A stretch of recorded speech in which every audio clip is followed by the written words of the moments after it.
व्यवसाय UB enterprises म्हणून आहे. मी 2019ला माझा UB एंटरप्राइजेस फर्म स्टार्ट केलेला आहे. UB enterprises he environment, health, safety and fire services entire महाराष्ट्रामध्ये आम्ही सर्व्हिस प्रोव्हाइड करतो. आणि मला या गोष्टीचा अभिमान आहे की मी हे सेफ्टीवरती काम करतो आहे आज.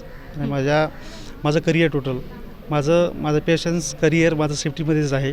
तो बी खूप मला एक आनंद आहे. आणि पुणे, नाशिक, इवन कर्नाटका या सर्व अशा राज्यांमध्ये फायर सेफ्टीचे सर्व्हिसेस आणि एन्व्हायरमेंट हेल्थ सेफ्टी सर्व्हिसेस मी प्रोव्हाइड करतो. ॲज एक ट्रेनर आहे मी स्वतः. मला त्याचा एक अभिमान आहे की मी इंडियाला, महाराष्ट्राला सेव्ह करतो आजच्या डेटला. नक्कीच नक्कीच सुरक्षित झाला पाहिजे तो. हो बरोबर आहे. तुम्ही महाराष्ट्रामध्ये पण आणि महाराष्ट्राबाहेरही सेफ्टी इक्विपमेंट प्रोव्हाइड करतायत. ही खूप छान सरांची आहे. आणि सर ट्रेनिंग पण देतात ही गाडी जे नवीन उद्योजकांसाठी खूप हेल्पफुल ठरणार आहे सर. राईट. तर सर तुम्ही आज महाराष्ट्राच्या महामंचावरती इथे आला, तर तुम्हाला आज इथे येऊन कसं वाटतंय? मला खरोखर आनंद वाटतो. आणि या मंचावर जे इथं आलो मी, तर माझे मित्रपरिवार, इवन माझे एम्प्लॉईज, त्यांच्यामुळे ह्या मला असता आणि इथे यासाठी